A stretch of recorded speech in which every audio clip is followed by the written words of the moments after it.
യേശു ഏകരക്ഷകനാണ് എന്ന് പറയാനുള്ള ന്യായമെന്ത്? യേശു ഏകരക്ഷകനാണ് എന്നാണ് ക്രൈസ്തവ വിശ്വാസം. ആ വിശ്വാസത്തിൻ്റെ അടിസ്ഥാനമെന്ത്, വാസ്തവികത എന്ത് എന്നാണ് ഈ പ്രഭാഷണത്തിൽ നമ്മൾ ചർച്ച ചെയ്യുന്നത്. വാസ്തവത്തിൽ അതിന് രണ്ട് ഉത്തരങ്ങളുണ്ട്. ഒന്നാമത്തെ ഉത്തരം ഈ പ്രഭാഷണത്തിലും രണ്ടാമത്തെ ഉത്തരം അടുത്ത പ്രഭാഷണത്തിലുമാണ് നമ്മൾ ചർച്ച ചെയ്യുക. ഈ പ്രഭാഷണത്തിൽ വിവിധ മതങ്ങളുടെ ചരിത്ര പരിസരത്താണ് ഈ ചോദ്യത്തെ ഞാൻ പ്രതിഷ്ഠിക്കുന്നത്. നിരവധി സംശയങ്ങൾ ഉടലെടുക്കാൻ സാധ്യതയുണ്ട്. കൃത്യമായ ഉത്തരം ലഭിക്കുക അടുത്ത പ്രഭാഷണം കൂടി കേൾക്കുമ്പോഴാണ്. എനിക്ക് തോന്നുന്നു ഭാവാത്മകവും നിഷേധാത്മകവുമായ രണ്ട് സമീപനത്തിലൂടെ യേശു ഏകരക്ഷകനാണ് എന്ന വിശ്വാസത്തെ എങ്ങനെ മനസ്സിലാക്കാം എന്ന്. ദൈവത്തിന്റെ നീതിയെക്കുറിച്ചുള്ള ചോദ്യമാണ് ഒന്നാമത്തെ പ്രശ്നം. ആ നീതിയെ ഹെബ്രായ ലേഖനത്തില് 9-ാമത്തെ അധ്യായം 22-ാമത്തെ വാക്യത്തിൽ ഇങ്ങനെയാണ് അവതരിപ്പിച്ചിരിക്കുന്നത്: രക്തച്ചൊരിച്ചിൽ കൂടാതെ പാപമോചനമില്ല. അങ്ങനെ ഒരു നീതി ദൈവം സ്ഥാപിച്ചത് ശരിയോ? നമ്മുടെ രക്തം ചിന്തേണ്ടതുണ്ട് എന്നവൻ ആവശ്യപ്പെട്ടത് ശരിയോ? ഇക്കാര്യങ്ങളൊക്കെ നമ്മൾ ചർച്ച ചെയ്യുന്നത് ഈ പ്രഭാഷണത്തിന്റെ അവസാനത്തിലും തുടർന്നുള്ള പ്രഭാഷണത്തിലുമാണ്. ഞാനിപ്പോൾ ആദ്യമായി പരിശോധിക്കാൻ ആഗ്രഹിക്കുന്നത് രക്തച്ചൊരിച്ചിൽ കൂടാതെ പാപമോചനമില്ല എന്ന വിശ്വാസം എന്തുമാത്രം രൂഢമൂലമാണ് മനുഷ്യ സമുദായത്തിൽ എന്ന് അറിയാനുള്ള ഒരു ശ്രമമാണ്. നമുക്ക് വിവിധ മതങ്ങളിലേക്ക് ഒന്ന് കടന്നു ചെല്ലാം. എന്റെ അറിവ് ശരിയാണെങ്കിൽ കാളി, ഭദ്രകാളി, ബംഗാളിലൊക്കെ ആണെങ്കിൽ ദുർഗ എന്ന് പറഞ്ഞ ദേവിക്ക് വേണ്ടി തുള്ളുന്ന വെളിച്ചപ്പാട്, അങ്ങനെയുള്ള വിവിധ വെളിച്ചപ്പാടുകളുണ്ട് എന്നാണ് എൻ്റെ അറിവ്. 14 തരം വെളിച്ചപ്പാടുകളുണ്ട് കേരളത്തിൽ എന്നാണ് എൻ്റെ അറിവ്. ഇതിൽ ഭദ്രകാളി അല്ലെങ്കിൽ ദുർഗ എന്ന് പറയുന്ന ആ ദേവിക്ക് തുള്ളുന്ന വെളിച്ചപ്പാട് ചെയ്യുന്ന ഒരു കർമ്മം ഞാനിരുന്ന പള്ളിയുടെ തൊട്ടടുത്ത് ഒരു ക്ഷേത്രത്തിൽ ഞാൻ നേരിട്ട് കണ്ടിട്ടുണ്ട്. ഞാൻ കണ്ടത്, മനസ്സിലാക്കിയത് ഏതാണ്ട് ഇങ്ങനെയാണ്: അരമണിയും ചുവന്ന വസ്ത്രവും പള്ളിവാള്, സേക്രഡ് സ്വോർഡ്, അങ്ങനെ പള്ളിവാളും ചിലമ്പും ധരിച്ചാണ് ഈ വെളിച്ചപ്പാട്. ദേവിക്ക് വേണ്ടിയുള്ള പൂജാരിയാണ് അദ്ദേഹം. ഈ ഉറഞ്ഞു തുള്ളാൻ വേണ്ടിയിട്ട് ഉറഞ്ഞു തുള്ളിക്കൊണ്ട് ഈ അമ്പലത്തിൽ വരുന്നത്. ദേവിയുടെ വിശുദ്ധമായ വിഗ്രഹത്തിന് മുൻപില് വളരെ ചൂടുള്ള ഒരു പായസം വെച്ചിട്ടുണ്ടായിരിക്കും. ചുറ്റും ജനങ്ങള്, ഭക്തര് നിൽക്കുകയാണ്. ദേവി അദ്ദേഹത്തിൽ പ്രവേശിക്കുമ്പോൾ അദ്ദേഹം ഉറഞ്ഞു തുള്ളി തുള്ളി തുള്ളി ഒരു ഘട്ടത്തില് അദ്ദേഹം പള്ളിവാള് കൊണ്ട് അദ്ദേഹം നെറ്റി ഒന്ന് ഇങ്ങനെ മുറിക്കും. ചോര വരും. ആ ചോര പള്ളിവാളിലെടുത്ത് ഈ പായസത്തില് മുക്കുകയാണ്. അത് ദേവി കടാക്ഷിച്ച ദേവിയുടെ പ്രസാദമാണ്. അതിൽ മുക്കുമ്പോൾ ദേവിയെ സ്പർശിക്കുന്നുവെന്നാണ് സങ്കല്പം. എന്നിട്ട് ആ പായസം എടുത്ത് ഈ മുറിവില് ആ വാള് കൊണ്ട് തന്നെ സ്പർശിക്കുകയാണ് വെളിച്ചപ്പാട്. അദ്ദേഹത്തിന്റെ രക്തം ചിന്തി. ആ രക്തം ദേവിയെ സ്പർശിച്ചപ്പോൾ അദ്ദേഹത്തിന്റെ പാപങ്ങൾ എടുക്കപ്പെട്ടു, പൂർണ്ണമായും മാറ്റപ്പെട്ടു. ദേവിയെ അദ്ദേഹത്തിന്റെ പാപമുള്ള രക്തം സ്പർശിച്ചപ്പോൾ എന്നാണ് സങ്കല്പം. അപ്പോൾ വെളിച്ചപ്പാടിന്റെ പാപങ്ങൾക്ക് രക്തച്ചൊരിച്ചിലൂടെ പാപമോചനമായി എന്ന് സങ്കല്പിക്കുന്നു. വെളിച്ചപ്പാടിന്റെ പാപം ദേവി എടുത്തു മാറ്റി കഴിഞ്ഞപ്പോൾ പിന്നെ വെളിച്ചപ്പാട് വിശുദ്ധനായി തീർന്നു എന്ന സങ്കല്പത്തില് ചുറ്റും കൂടിയിരിക്കുന്ന ഭക്തര് അദ്ദേഹത്തിന്റെ കൈകളിലേക്ക് ഒരു പൂവൻ കോഴിയെ ഇട്ടുകൊടുക്കും. ഉറഞ്ഞു തുള്ളി പ്രാർത്ഥനയുടെ മൂർധന്യത്തില് ഈ പൂവൻ കോഴിയുടെ കഴുത്ത് കണ്ടിച്ച് ചോര ചിതറിക്കുന്നു വെളിച്ചപ്പാട്. അവിടെ വന്നുകൂടിയിരിക്കുന്ന ഭക്തരുടെ എല്ലാവരുടെയും പാപം ഈ പൂവൻ കോഴിയിലേക്ക് പോയി എന്നും ആ പൂവൻ കോഴിയുടെ രക്തം ചിന്തുക വഴി ആ രക്തച്ചൊരിച്ചിലൂടെ അവരുടെ പാപങ്ങളെല്ലാം ഏറ്റെടുത്തുവെന്നുമാണ് വിശ്വാസം. ഒരു ഗോത്രമതത്തിന്റെ സങ്കല്പമാണിത്. ആ സങ്കല്പം ഇപ്പോഴും നമ്മുടെ നാട്ടിൽ നിലനിൽക്കുന്നുണ്ട്. നമ്മുടെ നാട്ടിലെന്നല്ല, ലോകത്തിന്റെ നാനാഭാഗങ്ങളിലും ഇത് നിലനിൽക്കുന്നുണ്ട്. അപ്പോൾ രക്തച്ചൊരിച്ചിൽ കൂടാതെ പാപമോചനമില്ല എന്ന കാര്യം ഗോത്രമതങ്ങള്, അത് ലോകത്തിന്റെ നാനാഭാഗങ്ങളിലുമുള്ള ഗോത്രമതങ്ങള്, നമ്മുടെ നാട്ടിൽ നിലനിൽക്കുന്ന ഗോത്രമതങ്ങള് അത് അംഗീകരിക്കുന്നുണ്ട്. രക്തച്ചൊരിച്ചിൽ കൂടാതെ പാപമോചനമില്ല. നമുക്ക് മറ്റൊരു സങ്കല്പത്തിലേക്ക് പോകാം. ഹിന്ദുമതത്തിന്റെ ഏറ്റവും പ്രധാനപ്പെട്ട വേദപുസ്തകങ്ങളിൽ ഒന്നാണ് ഋഗ്വേദം. ഋഗ്വേദത്തില് ഇന്ദ്രനാണ് ഏറ്റവും പരമമായ ദേവൻ. ആ ദേവൻ അദ്ദേഹത്തിന് വേണമെന്ന് ആവശ്യപ്പെടുന്ന ബലിയെക്കുറിച്ച് ഋഗ്വേദത്തില് 10-ാമത്തെ അധ്യായത്തില് 86-ാം ഖണ്ഡത്തില് 14-ാം വാക്യത്തില് ഇങ്ങനെയാണ് പറഞ്ഞിരിക്കുന്നത്: ഭക്തർ 15ഓ 20ഓ കാളകളെ ഒരുക്കുക, അവിടെ മേധസ്സിട്ട മാംസം ഞാൻ ഭക്ഷിക്കും, അവ എന്റെ വയറിന്റെ ഇരുവശവും നിറയ്ക്കും. ഇന്ദ്രനാണ് എല്ലാ ലോകത്തിനും ഉപരിയായവൻ. ഗോമേധ യജ്ഞ എന്നാണ് ഇതറിയപ്പെടുന്നത്. യജ്ഞ എന്ന് പറഞ്ഞാൽ ബലി, സാക്രിഫൈസ്. ഋഗ്വേദം 8-ാമത്തെ അധ്യായം 43-ാം ഖണ്ഡം 11-ാമത്തെ സൂക്തത്തിൽ വായിക്കുന്നത് ഇങ്ങനെയാണ്: തന്റെ മുതുകിൽ സോമ വഹിക്കുന്നവനും പശുക്കളെയും കാളകളെയും തിന്ന് ജീവിക്കുന്നവനുമായ അഗ്നിയെ നമുക്ക് കീർത്തനങ്ങളാൽ ശുശ്രൂഷിക്കാം. ഇതേക്കുറിച്ച് സ്വാമി വിവേകാനന്ദൻ അദ്ദേഹത്തിന്റെ the complete works of Swami Vivekananda എന്ന് പറഞ്ഞ അദ്ദേഹത്തിന്റെ ഗ്രന്ഥങ്ങളുടെ ഒരു സീരീസ്, പരമ്പര തന്നെയുണ്ട്. അതിൽ 3-ാമത്തെ വാല്യം 174-ാമത്തെ പേജില് നമ്മൾ ഇങ്ങനെ വായിക്കും: There was a time when a Brahmin without eating beef could not remain a Brahmin. ഗോമാംസം ഭക്ഷിക്കാതെ ബ്രാഹ്മണനായി നിൽക്കാൻ പറ്റാത്ത ഒരു കാലയളവ് ഉണ്ടായിരുന്നു. There was a time when a Brahmin could not remain a Brahmin without eating beef. 536-ാമത്തെ പേജില് അദ്ദേഹം എഴുതുകയാണ്: You will be astonished if I tell you that according to the old ceremonials, he is not a good Hindu who does not eat beef. On certain occasions, he must sacrifice a bull and eat it. പശുമാംസം ഭക്ഷിക്കുന്നില്ലെങ്കിൽ നിങ്ങൾ ബ്രാഹ്മണനായിരിക്കില്ല എന്ന് ഞാൻ നിങ്ങളോട് പറഞ്ഞാൽ നിങ്ങൾ ഞെട്ടിപ്പോകും. അങ്ങനെ ഒരു കാലയളവ് ഉണ്ടായിരുന്നു. ഇതേക്കുറിച്ച് മാതാമൃതാനന്ദമയി വിശദീകരിച്ചുകൊണ്ട് ഒരു വ്യാഖ്യാനം മാതൃഭൂമി വാരാന്ത പതിപ്പില് 2013 ജനുവരി 20-ാം തീയതി എഴുതിയിരുന്നു. ഞാൻ മാതാമൃതാനന്ദമയി എഴുതിയ ആ വ്യാഖ്യാനം വായിക്കാം. വേദങ്ങളിലെ കർമ്മകാണ്ഡത്തിൽ ബലിയെക്കുറിച്ച് പറയുന്നുണ്ട് എന്നത് ശരി തന്നെ. എന്നാൽ അതിന്റെ യഥാർത്ഥ തത്വം മനസ്സിലാക്കി വേണം അത് അനുഷ്ഠിക്കുവാൻ. നമ്മളിലെ മൃഗീയ മനസ്സിനെയും അതിന് കാരണമായ അഹങ്കാരത്തെയും ബലി കഴിക്കണമെന്നാണ് മൃഗബലിയുടെ ശരിയായ താല്പര്യം. ജ്ഞാനമാകുന്ന വാളുകൊണ്ട് സ്വന്തം അഹങ്കാരത്തെ അരിയുന്നവനാണ് യഥാർത്ഥ ബലി അർപ്പിക്കുന്നത്. മൃഗബലി ഉണ്ടായിരുന്നു എന്ന കാര്യം മാതാ അമൃതാനന്ദമയി അംഗീകരിക്കുന്നുണ്ട്. കർമ്മകാണ്ഡത്തിൽ ഉണ്ടെന്നവര് പറയുന്നുമുണ്ട്. അത് അനുഷ്ഠിക്കാൻ വേണ്ട ശരിയായ ചൈതന്യത്തെക്കുറിച്ചാണ് അമ്മ പറയുന്നത്. അത് ശരി തന്നെ. എങ്കിലും ഒരു കാര്യം സത്യമല്ലേ, മൃഗബലി ഉണ്ടായിരുന്നു. അതിന് ചൈതന്യം നഷ്ടപ്പെട്ടപ്പോൾ ചൈതന്യം വീണ്ടെടുക്കണമെന്നും മൃഗത്തെ കൊന്ന് ഹിംസ കാണിക്കരുത് എന്നുമാണ് അമ്മ ഉപദേശിച്ചത്. അതിൽ തെറ്റില്ല. എങ്കിലും മൃഗബലി ഉണ്ടായിരുന്നു. എന്താണ് അതിനർത്ഥം? മൃഗങ്ങളെ ബലിയർപ്പിച്ച് രക്തം ചൊരിഞ്ഞാലേ പാപങ്ങൾക്ക് മോചനമാകൂ എന്ന് ഋഗ്വേദത്തിലും കർമ്മകാണ്ഡത്തിലും ഒക്കെ വിശ്വസിച്ചിരുന്നു എന്ന സത്യമാണ്.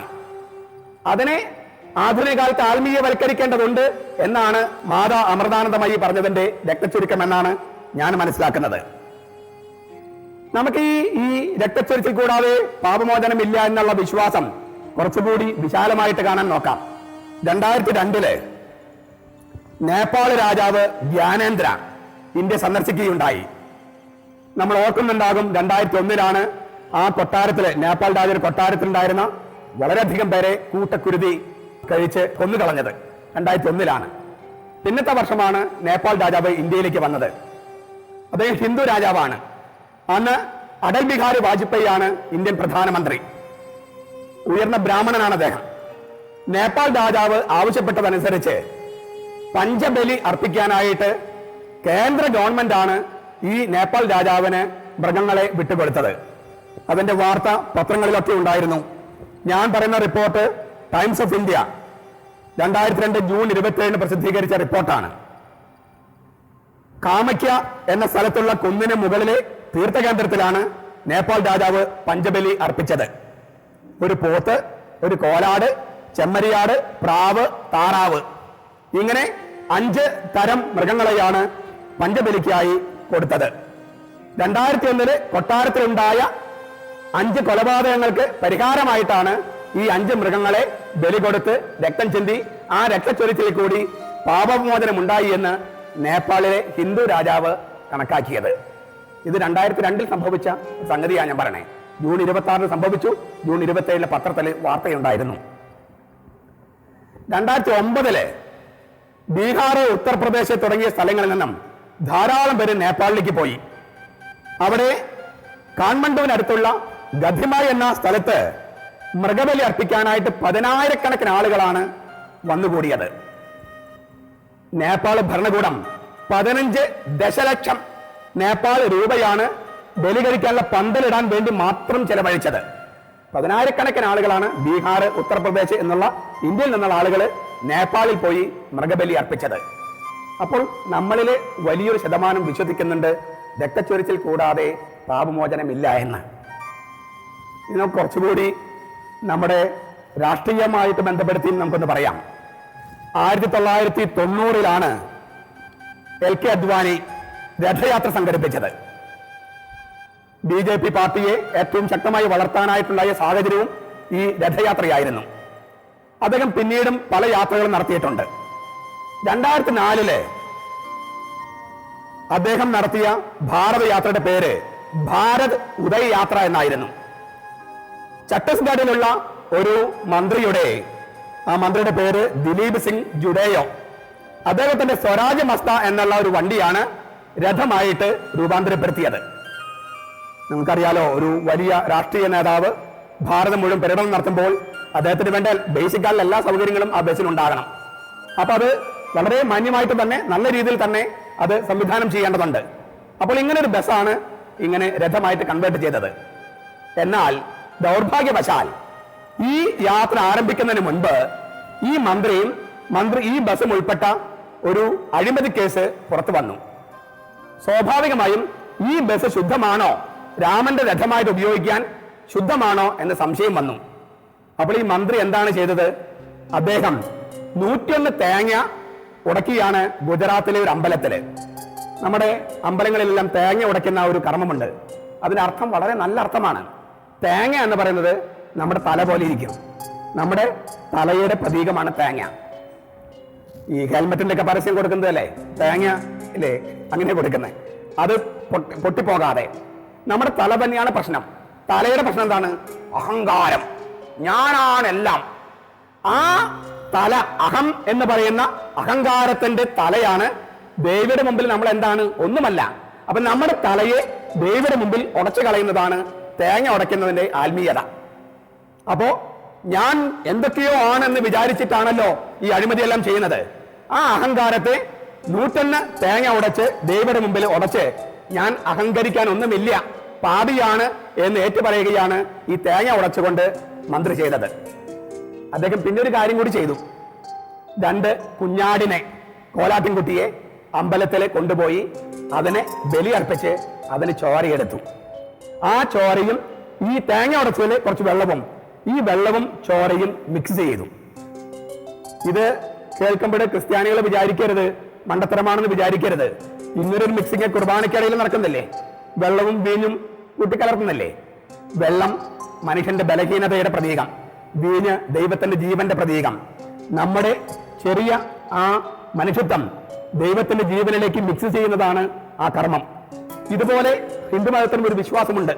അപ്പോൾ ആ തേങ്ങ ഉടച്ചതിൽ കുറച്ച് വെള്ളമെടുത്ത് ഈ ആടിനെ കൊന്ന ചോരയെടുത്ത് അത് രണ്ടും കൊണ്ട് മിക്സ് ചെയ്ത് ഒരു കുമ്പളങ്ങയിൽ അത് ശേഖരിച്ചു.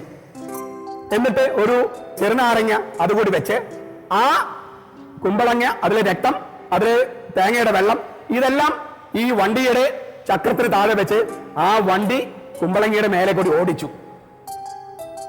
ദേവിക്ക് കൊടുത്ത കുഞ്ഞാടിന്റെ രക്തവും മനുഷ്യന്റെ ബലഹീനതയും മിക്സ് ചെയ്ത ആ രക്തത്തിന്റെ മിശ്രിതത്തിൽ വണ്ടി കയറി ഇറങ്ങിയപ്പോൾ ആ വണ്ടിക്ക് പാപമോചനം കിട്ടി എന്നായിരുന്നു സങ്കല്പം.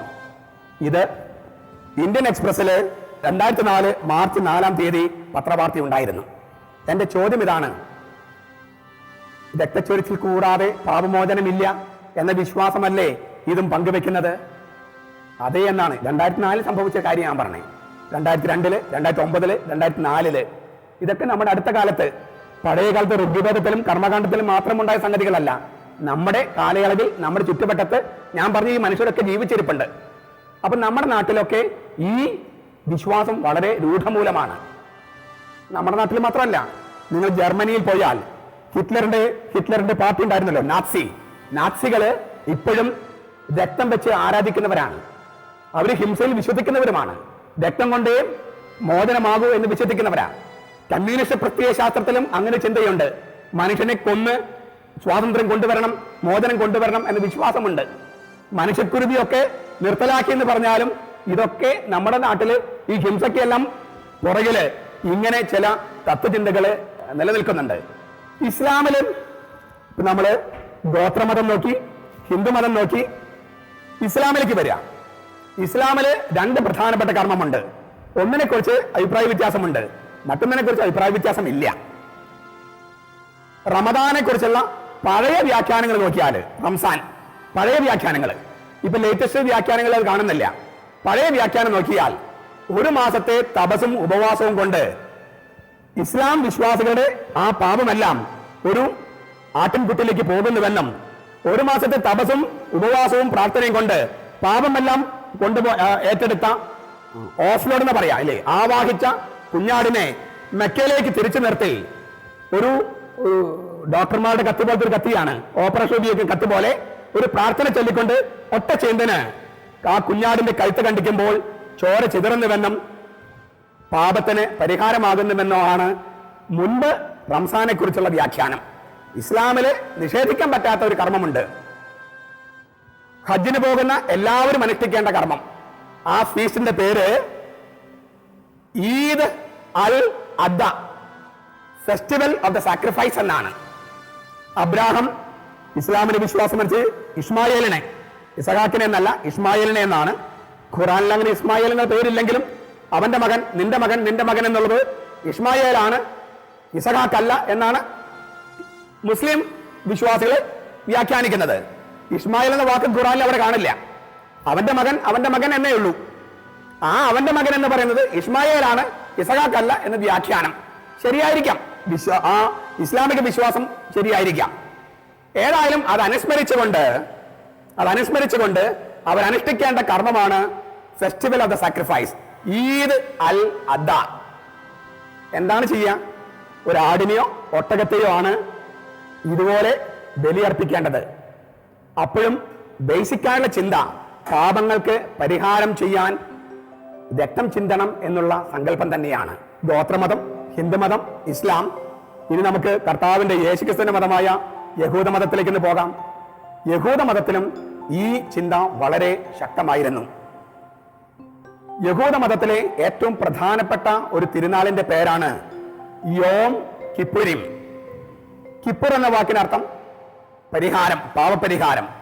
യോം എന്ന് പറഞ്ഞാൽ ദിവസം, ഡേ ഓഫ് അറ്റോൺമെന്റ്, പാവപരിഹാര ദിനം എന്നാണ് ദിവസം അറിയപ്പെടുന്നത്. വളരെ പ്രധാനപ്പെട്ട ഒരു തിരുനാളാണ് ഈ യോം കിപ്പുരിം. എന്താണ് അന്നത്തെ പ്രധാനപ്പെട്ട കർമ്മം എന്നും അത് തിരിച്ചറിയാനായിട്ട് നമ്മൾ ജെറുസലം ദേവാലയത്തിന്റെ ഘടന എന്താണ് എന്നും തിരിച്ചറിയേണ്ടതുണ്ട്. ഞാൻ ആദ്യം ജെറുസലം ദേവാലയത്തിന്റെ ഘടന പറയാം, എന്നിട്ട് യോം കിപ്പുരിം എന്ന് പറയുന്ന പാപപരിഹാര ദിനത്തിലെ ഒരു ആചാരവിധി നമുക്ക് ബൈബിളിൽ നിന്ന് വായിച്ച് തന്നെ നമുക്ക് മനസ്സിലാക്കാം. ജെറുസലം ദേവാലയത്തിന്റെ ഘടന വളരെ വിശദമായി പഴയ നിയമത്തിലുണ്ടെങ്കിലും എളുപ്പത്തിൽ നമുക്ക് മനസ്സിലാകാൻ ഒരു ഭാഗം എബ്രായ ലേഖനത്തിൽ നിന്ന് വായിക്കാം. 9-ാമത്തെ അധ്യായത്തിലെ 1 മുതൽ 5 വരെയുള്ള വാക്യങ്ങളിലാണ് ജെറുസലം ദേവാലയത്തെ കുറിച്ചുള്ള ചെറിയൊരു വിവരണം കാണുന്നത്. ആദ്യത്തെ ഉടമ്പടി അനുസരിച്ച് തന്നെ ആരാധനാ വിധികളും ഭൗമികമായ വിശുദ്ധ സ്ഥലവും ഉണ്ടായിരുന്നു. ദീപപീഠവും മേശയും കാഴ്ചയപ്പവും സജ്ജീകരിക്കപ്പെട്ടിരുന്ന പുറത്തെ കൂടാരം. ആ കൂടാരം വിശുദ്ധ സ്ഥലമെന്ന് വിളിക്കപ്പെട്ടിരുന്നു. 3 കാര്യങ്ങളാണ് ഹോളി പ്ലേസ്, വിശുദ്ധ കൂടാരം എന്നറിയപ്പെടുന്ന വിശുദ്ധ സ്ഥലം.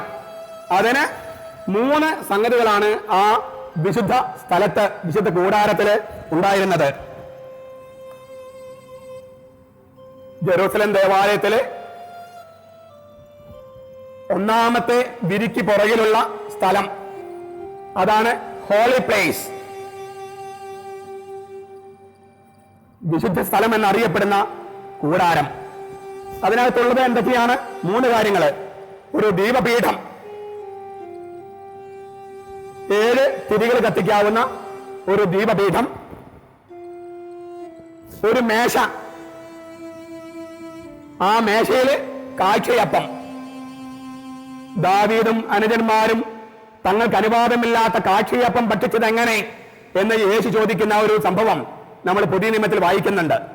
അത് സജ്ജീകരിച്ചിരുന്ന മേശ, അതാണ് മേശ, കാഴ്ചയപ്പം, പിന്നെ ദീപപീഠം.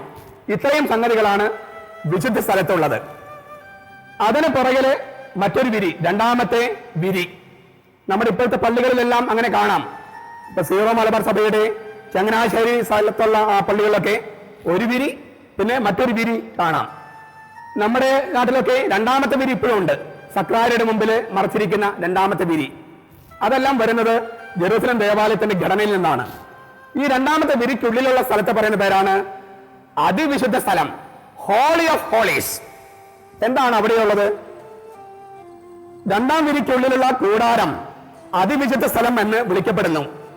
അതിൽ സ്വർണം കൊണ്ടുള്ള ധൂപപീഠം, എല്ലാ വശവും പൊന്നു പൊതിഞ്ഞ വാഗ്ദാന പേടകം, മന്ന വച്ചിരുന്ന സ്വർണ്ണ കലശവും. ഈ വാഗ്ദാന പേടകത്തിനുള്ളില് മന്ന വച്ചിരുന്ന സ്വർണ്ണ കലശം, നമ്മളിപ്പോൾ മോൺസ്ട്രൻസ് എന്ന് പറയില്ലേ, കുർബാന വെക്കുന്ന ചെറിയ പാത്രം, സ്വർണ്ണ കലശം. അതില് പണ്ട് മരുഭൂമിയിൽ കിട്ടുന്ന മന്ന, ആ മന്നയുടെ ചെറിയ ഭാഗം സൂക്ഷിച്ചു വെച്ചിരുന്നു. അഹറോന്റെ തളിർത്ത വടി, അപ്പൊ സ്വർണ്ണ കലശം, അഹറോന്റെ തളിർത്ത വടി. 3ാമത്തത് ഉടമ്പടിയുടെ ഫലകങ്ങള്, 10 കൽപ്പനകൾ എഴുതിയ 2 ഫലകം ഉണ്ടായിരുന്നു. ദൈവത്തെക്കുറിച്ചുള്ള കൽപ്പനകളും മനുഷ്യരെ സംബന്ധിക്കുന്ന കൽപ്പനകളുമുള്ള ആ കൽപ്പനകളുടെ ഉടമ്പടി, അതാണ് മധ്യഭാഗത്ത് വെച്ചിരുന്നത്, ദൈവകൽപ്പനകൾ. പേടകത്തിന് മീതെ കൃപാസനത്തിൽ മേൽ നിഴൽ വീഴ്ത്തിയിരുന്ന മഹത്വത്തിന്റെ കെരൂബുകൾ ഉണ്ടായിരുന്നു. ഇവിടെ കെരൂബ് ചിറകുള്ള പാമ്പാണ്, ചിറകുള്ള മാലാഖമാരാണ്. കെരൂബുകൾക്ക് അങ്ങനെ പല നിർദ്ദേശങ്ങളുമുണ്ട്. പണ്ടൊക്കെ ചില പള്ളികളിന് മുമ്പില് ഗേറ്റിന്റെ 2 തൂണുകളിലും ചിറകുകളുള്ള സിംഹങ്ങൾ വെച്ചിരുന്നു. അത് ഈ കെരൂബുകളുടെ പ്രതീകമാണ്. എന്താണ് ഈ കെരൂബുകൾ അവരെ നിഴൽ വീഴ്ത്തിയിരുന്നു എന്ന് പറയുന്നത്? ഞാൻ 3 ചിത്രങ്ങൾ കാണിക്കാം, എന്നിട്ട് ഈ കെരൂബുകളുടെ പ്രസക്തി സൂചിപ്പിക്കാം. ജെറൂസലം ദേവാലയത്തിലെ വിശുദ്ധ സ്ഥലവും അതിവിശുദ്ധ സ്ഥലവുമാണ് ഈ കാണുന്നത്. വിശുദ്ധ സ്ഥലത്ത് നമ്മൾ കണ്ട കാഴ്ചയപ്പത്തിന്റെ മേശ, പിന്നെ 7 വിളക്കുകള്.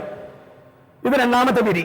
2ാമത്തെ വിരിക്കുള്ളിലുള്ള സ്ഥലം, അത് നമ്മൾ കാണുന്നത് ഇതാണ്, കെരൂബുകള്. അത് പലതരത്തിൽ ചിത്രീകരിക്കാറുണ്ട്. ഇതാണ് വാഗ്ദാന പേടകം, അതിനുള്ളിലാണ് മന്ന സൂക്ഷിച്ചിരിക്കുന്ന സ്വർണ്ണ കലശം, അഹറോന്റെ തളിർത്ത വടി, കൽപ്പനകള് സൂക്ഷിച്ചിരിക്കുന്നതെല്ലാം ഇതിനകത്താണ്. ഇതാണ് 2ാമത്തെ വിരി. ആ വിരിയിലും കെരൂബുകളുടെ ചിത്രമുണ്ട്. വിരി മാറ്റുമ്പോഴാണ് സാക്ഷ്യപേടകം നമ്മൾ കാണുന്നത്. ഇവിടെ കെരൂബുകള്, വാസ്തവത്തിൽ ഇതിന്റെ ഇടയ്ക്കാണ് ഏറ്റവും പ്രധാനപ്പെട്ട സ്ഥലം. ദൈവം അവിടെ എഴുന്നള്ളിയിരിക്കുന്നുവെന്നാണ് യഹൂദമത വിശ്വാസം. ദൈവത്തിന്റെ ചിത്രമുണ്ടാക്കാൻ കഴിയില്ലല്ലോ, ദൈവത്തിന്റെ രൂപമുണ്ടാക്കാനും കഴിയില്ല. അപ്പോൾ ദൈവമുണ്ടെന്ന് ഉള്ള സങ്കല്പത്തിൽ അവിടെ ആ സ്ഥലം ബ്ലാങ്ക് ആയിട്ടിട്ടിരിക്കുകയാണ്, ശൂന്യമാക്കി ഇട്ടിട്ട് ദൈവം അവിടെ എഴുന്നള്ളിയിരിക്കുന്നു എന്ന് കാണിക്കാൻ ഈ കെരൂബുകള് ചിറക് വിടർത്തി അതിന് നിഴല് അവിടെ വീഴ്ത്തുകയാണ്. അപ്പൊ ഇങ്ങനെ ഒരു കെരൂബ് ഇങ്ങനെയും ഒരു കെരൂബ് ഇങ്ങനെയും നിർന്ന് അതിന് നിഴല് വീഴ്ത്തുന്ന ആ ഇടം, ആ നിഴല് വീഴ്ത്തുന്ന ഇടമാണ് ഹിലാസ്തേരിയോൺ എന്നാണ് അതിന് ഗ്രീക്ക് വാക്ക്. കൃപാസനം എന്നാണ് മലയാളത്തിൽ നമ്മൾ തർജ്ജമ ചെയ്യുന്നത്. ഇംഗ്ലീഷിൽ മേഴ്സി സീറ്റ്, കൃപയുടെ ആസനം, ദൈവത്തിന്റെ കാരുണ്യം എഴുന്നള്ളിയിരിക്കുന്നത് എന്ന് വെച്ചാൽ ദൈവം എഴുന്നള്ളിയിരിക്കുന്നത് അവിടെയാണ്. ഇപ്പോൾ നമ്മൾ കെരൂബുകളുടെ അർത്ഥം മനസ്സിലാവുകയാണ്. ഇവിടെയാണ് ദൈവം എഴുന്നള്ളിയിരിക്കുന്നത്. ആ ദൈവം എഴുന്നള്ളിയിരിക്കുന്ന സ്ഥലത്തെയാണ് കൃപാസനം, മേഴ്സി സീറ്റ്, ഹിലാസ്തേരിയോൺ എന്നൊക്കെ യഹൂദ മതവിശ്വാസികൾ വിളിച്ചിരുന്നത്. ഇപ്പോൾ നമുക്ക് ദേവാലയത്തിന്റെ ഘടന ഒരുവിധം മനസ്സിലായി. ഈ ഘടന മനസ്സിലാക്കിക്കൊണ്ട് നമുക്ക് അന്നത്തെ യോം കിപ്പുരം എന്ന് പറയുന്ന ദിവസത്തെ, പാപപരിഹാര ദിനം എന്ന് പറയുന്ന ദിവസത്തെ ആചാരം എന്താണ് എന്ന് ഒന്ന് പരിശോധിക്കാം.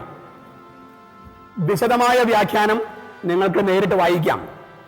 ലേവ്യത്താളുകളിലെ പഞ്ചഗ്രന്ഥത്തിലെ ഒരു ഗ്രന്ഥമാണ് ലേവ്യരുടെ പുസ്തകം. ലേവ്യത്താളുകളിൽ 16-ാമത്തെ അധ്യായത്തിലാണ് വളരെ വിശദമായി ഈ കർമ്മത്തെക്കുറിച്ച് അവതരിപ്പിച്ചിരിക്കുന്നത്. അതിന്റെ രത്നച്ചുരുക്കം മാത്രമേ ഞാനിവിടെ പറയുന്നുള്ളൂ. അഹറോൻ തോന്നിയ പോലെ ഈ അതിവിശുദ്ധ സ്ഥലത്തേക്ക് പ്രവേശിക്കാൻ പാടില്ല. തോന്നുമ്പോൾക്ക് അങ്ങ് കയറി ചെല്ലാൻ പാടില്ല. അങ്ങോട്ട് കയറി ചെല്ലാൻ വ്യക്തമായ നിർദ്ദേശങ്ങളുണ്ട്. അങ്ങോട്ട് കയറാൻ ആണ്ടുവട്ടത്തിൽ, കൊല്ലത്തിൽ ഒറ്റ ദിവസമേ അനുവാദമുള്ളൂ. അങ്ങനെ പ്രവേശിക്കണമെങ്കിൽ അതിനു മുമ്പ് ചെയ്യേണ്ട കർമ്മങ്ങൾ ഇതൊക്കെയാണ്. അദ്ദേഹത്തിനും അദ്ദേഹത്തിന്റെ ഭവനത്തിനും, ഭവനം എന്ന് പറയുന്നത് വീട്ടുകാരല്ല, പുരോഹിതന്മാര്, അഹറോനും അഹറോന്റെ കീഴിലുള്ള പുരോഹിതന്മാരും തങ്ങളുടെ തന്നെ പാപത്തിന് പരിഹാരമായിട്ട് ഒരു കാളയെ ബലി കഴിക്കണം. ഒരു കാളയെ കൊണ്ടുവന്ന് ആ കാളയുടെ തലയിൽ കൈവച്ച് അഹറോനും മറ്റു പുരോഹിതന്മാരും പറയണം, എന്റെയും എന്റെ കുടുംബാംഗങ്ങളുടെയും പാപഭാരം മുഴുവൻ ഈ കാളയിലേക്ക് ഓഫ്ലോഡ്, അല്ലെ കാളയിലേക്ക് പോട്ടെ, കാള ആവഹിച്ചെടുക്കട്ടെ. അങ്ങനെ പ്രാർത്ഥിക്കുമ്പോൾ അവരുടെ പാപങ്ങൾ മുഴുവൻ ഈ കാളയിലേക്ക് ഓഫ്ലോഡ് ചെയ്തു എന്നാണ് പുരോഹിതന്മാർ വിശ്വസിക്കുന്നത്. ഓഫ്ലോഡ് എന്ന വാക്ക് നമുക്കിപ്പോൾ പരിചയമുണ്ട്. അപ്ലോഡ്, ഡൗൺലോഡ്, ഓഫ്ലോഡ്, അല്ലേ, മറ്റൊന്നിലേക്ക് കയറ്റിവിടുക. അപ്പോൾ ഈ കാള പുരോഹിതന്റെയും മഹാപുരോഹിതന്റെയും മറ്റു പുരോഹിതന്മാരുടെയും പാപങ്ങൾ ഏറ്റെടുക്കുന്നുവെന്നാണ് സങ്കല്പം. അപ്പോൾ പുരോഹിതൻ അവന്റെ പാപത്തിന് പരിഹാരമായി കഴിഞ്ഞു. അങ്ങനെ പാപത്തിന് മോചനമായ മഹാപുരോഹിതൻ പിന്നെ ചെയ്യേണ്ടത് 2 കുഞ്ഞാടുകളെ എടുക്കണം. 2 കുഞ്ഞാടുകളെ. ആ 2 കുഞ്ഞാടുകളിൽ ഒന്ന് ദൈവത്തിനും ഒന്ന് അസാസേൽ എന്ന് പറയുന്ന ജീവിക്കുമാണ്. അസാസേൽ, അങ്ങനെയാണ് ലേവ്യത്താളുകളിൽ എഴുതിയിരിക്കുന്നത്. അസാസേൽ എന്ന് പറഞ്ഞാൽ സാത്താന്റെ മറ്റൊരു പേരാണ്, പിശാചിന്റെ മറ്റൊരു പേരാണ് അസാസേൽ. ഒരു കുഞ്ഞാട് ദൈവത്തിനുള്ളതും മറ്റൊന്ന് സാത്താനുമുള്ളതാണ്. അതിലേതാണ് സാത്താന്റേത്, ഏതാണ് ദൈവത്തിൻ്റെത് എന്ന് കുറിയിട്ട് തീരുമാനിക്കണമെന്നാണ് നിർദ്ദേശം. മഹാപുരോഹിതൻ കുറിയിട്ട് വേണം ഇതിലേതാണ് ദൈവത്തിന്റെ ഏതാണ് പിശാചിന്റെ എന്ന് നിശ്ചയിക്കേണ്ടത്. എന്നിട്ട് മഹാപുരോഹിതനും അവിടെ കൂടിയിരിക്കുന്ന എല്ലാവരും അവരുടെ ഊഴമനുസരിച്ച് ഈ 2 കുഞ്ഞാടുകളുടെ തലയിൽ കൈവച്ച് ഇങ്ങനെ പ്രാർത്ഥിക്കണം, എന്റെയും എന്റെ കുടുംബാംഗങ്ങളുടെയും പാപഭാരം മുഴുവൻ ഈ കുഞ്ഞാട് ആവാഹിച്ചെടുക്കട്ടെ. അങ്ങനെ അവിടെ വന്നിരിക്കുന്ന ജനം മുഴുവൻ ഈ കുഞ്ഞാടുകളുടെ തലയിൽ കൈവച്ച് പ്രാർത്ഥിക്കും. അവരുടെ പാപം മുഴുവൻ ഈ ആടുകളിലേക്ക് പോയി എന്നാണ് സങ്കല്പം. പാപം വന്നത് എവിടെ നിന്നാണ്? പിശാചിൽ നിന്ന്. പിശാചിന്റെ താവളം എവിടെയാണ്? മരുഭൂമി. മരുഭൂമിയിൽ സാത്താനുമായി മൽപ്പിടുത്തത്തിൽ ഏർപ്പെട്ടു യേശു എന്ന് പറയുന്നില്ലേ? അപ്പോൾ പിശാചിന്റെ താവളമാണ് മരുഭൂമി. മനുഷ്യർ വസിക്കാത്ത ഇടത്തിലാണ് പിശാച് വസിക്കുന്നത്. അപ്പോൾ പാപങ്ങളെല്ലാം പിശാചിൽ നിന്ന് വന്നതുകൊണ്ട്, പിശാച് മരുഭൂമിയിൽ വസിക്കുന്നത് കൊണ്ട് ഈ കുഞ്ഞാടിൽ, അസാസയിലുള്ള കുഞ്ഞാടിനെ, അത് മനുഷ്യർ പാപം മുഴുവൻ ഇപ്പോൾ ആവാഹിച്ചെടുക്കുന്നു എന്നാണ് സങ്കല്പം, ആ മരുഭൂമിയിലേക്ക് പറഞ്ഞയക്കുകയാണ്. ഇതിനെയാണ് സ്കേപ്പ് ഗോട്ട് എന്ന് പറയുന്നത്. ബലിയാട് എന്നാണ് മലയാളം. നീ എന്നെ ബലിയാടാക്കിയല്ലേ എന്ന് ചോദിക്കില്ലേ? എന്താണ് ബലിയാടാക്കി എന്ന വാക്കിനർത്ഥം? പാപം ചെയ്യാത്ത എന്നെ നീ പാപിയായി ചിത്രീകരിച്ചു, നീ എന്നെ ബലിയാടാക്കി. Scape got. ഈ കുഞ്ഞാട്, പാപം ചെയ്യാത്ത കുഞ്ഞാടിനെ നമ്മുടെ പാപം എല്ലാം കെട്ടിയേൽപ്പിച്ച് അവൻ പാപമാണെന്നും പാപം വന്നത് പിശാചിൽ നിന്നാണെന്നും പിശാച് മരുഭൂമിയിലാണെന്നും അതിനാൽ മരുഭൂമിയിലേക്ക് അലഞ്ഞു നടക്കാനായിട്ട് ഈ കുഞ്ഞാടിനെ പറഞ്ഞു വിടുകയാണ്. ദൈവത്തിനുള്ള കുഞ്ഞാട് അതിന്റെ തലയിലും കൈവച്ച് പ്രാർത്ഥിച്ചിട്ടുണ്ട്. അത് മുഴുവൻ പാപം, മനുഷ്യരുടെ പാപമാണത് വഹിക്കുന്നത് എന്നാണ് സങ്കല്പം. അതിനെ മഹാപുരോഹിതൻ കൊല്ലും. എന്നിട്ട് അതിന്റെ രക്തം ഒരു സ്വർണപാത്രത്തിൽ ശേഖരിക്കും. എന്നിട്ട് മഹാപുരോഹിതൻ രണ്ടാമത്തെ വിരിക്കുള്ളിലേക്ക് പോവുകയാണ്. കയ്യില് ഒരു സ്വർണ്ണക്കുടത്തില് കുഞ്ഞാടിന്റെ രക്തം, അതിൽ അല്പം വെള്ളം ചേർക്കും. നമ്മൾ മുമ്പ് കണ്ടതാണ് വെള്ളം രക്തത്തിൽ ചേർക്കുന്നതിന്റെ പ്രതീകം. അങ്ങനെ ആ രക്തവുമായിട്ട് മഹാപുരോഹിതൻ ഈ രണ്ടാമത്തെ വിരിക്കുള്ളിലേക്ക് ഇവിടെ ദൈവം എഴുന്നള്ളിയിരിക്കുന്നെന്നാണ് സങ്കല്പം. അങ്ങനെ പ്രവേശിച്ച് ദൈവം എഴുന്നള്ളിയിരിക്കുന്ന ഈ ഹിലാസ്തേരിയോൻ കൃപാസനം എന്ന് പറയുന്ന സ്ഥലത്ത് 7 പ്രാവശ്യം ഓരോ തുള്ളി രക്തം ഇവിടെ ഇങ്ങ് വീഴ്ത്തും. രക്തം എന്താണ്? മനുഷ്യന്റെ പാപം. അവിടെ എഴുന്നള്ളിയിരിക്കുന്ന ആരാണ്? ദൈവം. മനുഷ്യന്റെ പാപം ദൈവത്തിന്റെ മേൽ വീഴുകയാണ്. മനുഷ്യൻ ദൈവത്തെ സ്പർശിക്കുന്നു. ദൈവം അനന്ത നൈർമല്യമായതിനാലും ഒന്നിനെ കൊണ്ടും അശുദ്ധമാകാൻ പറ്റാത്തതിനാലും മനുഷ്യന്റെ പാപമെന്ന് കരുതപ്പെടുന്ന കുഞ്ഞാടിന്റെ രക്തം അത് ദൈവത്തിൽ സ്പർശിക്കുമ്പോൾ ദൈവം അശുദ്ധമാകുന്നതിന് പകരം മനുഷ്യന്റെ പാപങ്ങൾ കത്തിപ്പോകുന്നു. ഞാൻ ഒന്നുകൂടി പറയാം, സങ്കല്പം. ഈ കുഞ്ഞാടിൽ അവരുടെ വിശ്വാസം അനുസരിച്ച് മനുഷ്യന്റെ പാപമാണ്. അപ്പോൾ രക്തം മനുഷ്യന്റെ പാപമാണ്.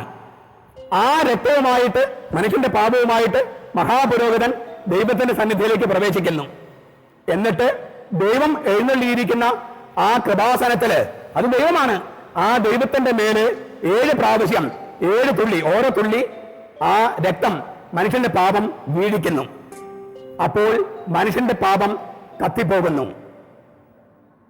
അങ്ങനെ കത്തിപ്പോയി എന്ന് വിശ്വസിക്കുന്ന ആ നിമിഷത്തിൽ മാത്രമേ മഹാപുരോഹിതന് യഹോവേ എന്ന് വിളിക്കാൻ അനുവാദമുള്ളൂ. ആണ്ടുവട്ടത്തിൽ മഹാപുരോഹിതന് പോലും ദൈവത്തിന്റെ നാമം വിളിക്കാൻ ഒരേ ഒരു പ്രാവശ്യമേ അനുവാദമുള്ളൂ. അത് എല്ലാ പാപങ്ങളും കത്തിപ്പോകുന്നു എന്ന് സങ്കല്പിക്കുന്ന ഈ നിമിഷത്തിലാണ്. ഒരു പാപവും ഇല്ലാത്ത സമയത്തെ ദൈവത്തിന്റെ നാമം വിളിക്കാൻ മഹാപുരോഹിതന് പോലും അനുവാദമുള്ളൂ. 2ാം പ്രമാണം ഇപ്പോൾ നമുക്ക് ചെറുതായിട്ട് മനസ്സിലാക്കുകയാണ്. ദൈവത്തിന്റെ തിരുനാമം വൃഥ ഉപയോഗിക്കരുത്. പാപമുള്ള സമയത്ത് ദൈവനാമം വിളിക്കരുതെന്നാണ് ശരിക്കും അർത്ഥം. എന്ന് വെച്ചാൽ ദൈവനാമത്തെ വിളിക്കാൻ അങ്ങേയറ്റം പരിശുദ്ധി വേണം. കുർബാന സ്വീകരിക്കാൻ എന്തുമാത്രം പരിശുദ്ധി വേണോ അത്രയും പരിശുദ്ധി വേണം ഈ ദൈവനാമം ഉച്ചരിക്കാൻ എന്നാണ് സങ്കല്പം. മഹാപുരോഹിതന്